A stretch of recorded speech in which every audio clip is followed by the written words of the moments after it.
বলছে, মা তোমার আদেশে আমরা পুজো করে এই পর্যন্ত আইছি,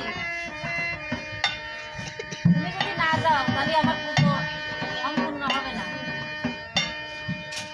তাই তুমি একটা বুঝে দিলিও, তুমি আমার বাড়িতে গিয়ে মার একটা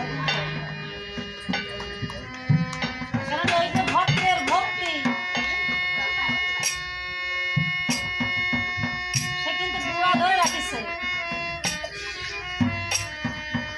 মা কেন জাগবেন? আমরা অনেকে প্রতিষ্ঠা করে নিজেকে নিজে বড় মনে করি না। আমরা যেখান থেকে সেখানে আমাদের ভাব ভক্তি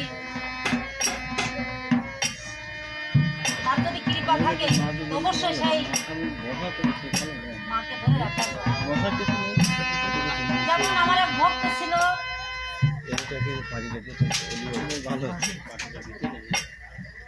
উজ্জ্বল নাম করে পাতার দিয়ার মতো কিছু হয় না, চেয়ারে বসে ভালো যায় না। অনেকে মানে অনুষ্ঠানে মা দেখায়